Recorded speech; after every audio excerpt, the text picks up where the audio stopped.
జై శ్రీమన్నారాయణ శివాయ గురవే నమః. ఇది నవమ అధ్యాయము, అంటే 9వ అధ్యాయము. యమదూతలు వచ్చి అజామిలుణ్ణి తీసుకొని పోవడానికి వచ్చాం మేము, మాకు వదిలేయండి అంటే అప్పుడు విష్ణు దూతలు ఈ విధంగా చెప్పడం మొదలు పెట్టారు. ఓయి, మేము శ్రీమన్నారాయణుని యొక్క దూతలము, వైకుంఠము నుంచి వచ్చి ఉన్నాము. యమధర్మరాజు గారు పాపాత్ములను తీసుకురమ్మన్నారు కదా, మిమ్మలను పంపినది ఎటువంటి పాపాత్ములను మీ ప్రభువు తీసుకొని రమ్మన్నాడు అని అడిగితే అందుకు యమదూతలు ఈ విధంగా చెప్తున్నారు. విష్ణుదూతలారా, మానవులు చేయు పాప పుణ్యములను సూర్యుడు, చంద్రుడు, భూమి, ఆకాశము, వాయువు యొక్క పంచభూతాలు కూడా వచ్చి అహోరాత్రములు సాక్షులై వారు ప్రతిరోజు మా ప్రభువుకు విన్నవిస్తూ ఉంటారు. ఆ తర్వాత చిత్రగుప్తుని చిట్టాయందు అవి నమోదు చేయబడుతాయి.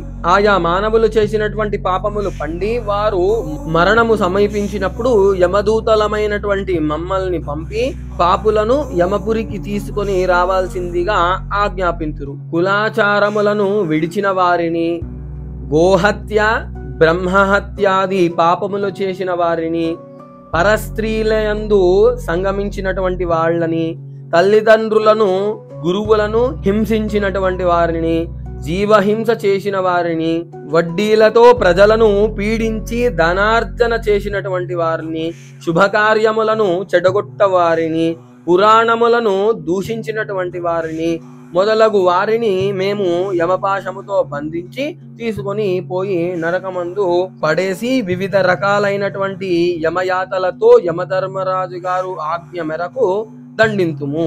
ఈ అజామిలుడు బ్రాహ్మణుడై పుట్టినప్పటికీ కులభ్రష్టుడై వావి వరసలు లేక తల్లి కూతుళ్లయందు సంభోగించి పాపాత్ముడై ఉన్నాడు కనుక వీనిని యమపురికి తీసుకుపోవడానికి మేము వచ్చాము.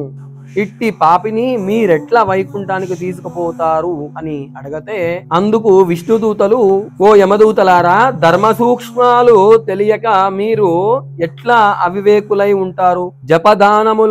జపదానాలను ఆచరించినటువంటి వారు, అన్నదాన, గోదాన, కన్యాదాన, సాలగ్రామ దానాలను ఆచరించిన వారు, అనాథ ప్రేత సంస్కారము చేసినటువంటి వారు, తులసీ వనములను పెంచువారు, వాపీకూప తటాకములను త్రవించువారు, శివకేశవులను పూజించువారు, చనిపోవు సమయమున తెలిసి గాని తెలియక గాని శివనామస్మరణ గాని నారాయణ స్మరణ గాని చేసిన వారును వారి చెవిన సోకిన వారు పుణ్యాత్ములేనయా అని చెప్పారంట విష్ణుదూతలు.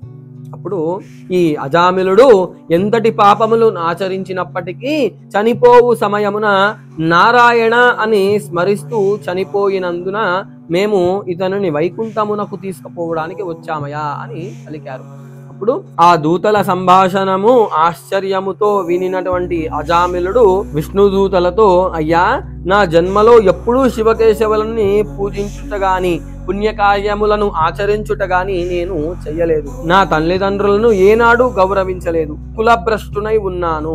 కానీ నా కుమారుడయందు గల ప్రేమతో నేను నారాయణ అన్నంత మాత్రము చేత నన్ను నరక బాధ నుండి త్రప్పించు విష్ణులోకమునకు మీరు తీసుకొని పోవుచున్నారు. నా తల్లిదండ్రుల పుణ్య ఫలమున నా పూర్వజన్మ సుకృతం వలన అదృష్టవంతుణ్ణై ఉన్నాను నేను అని పలకగా విమానం ఎక్కి ఆనందముతో వైకుంఠానికి పోయినాడు అజామిలుడు. కనుక జనక మహారాజా, తెలిసి గాని తెలియక గాని నిప్పు కణమును పట్టుకున్నప్పుడు చెయ్యి బొబ్బలెక్కి మనల్ని ఎంతైతే బాధిస్తుందో, అదే విధంగా హరినామస్మరణ గాని శివనామస్మరణ గాని చేసినటువంటి వారికి వారి యొక్క సమస్త పాపములు కూడా తొలగి మోక్షాన్ని పొందుతారయా అని చెప్పాడంట.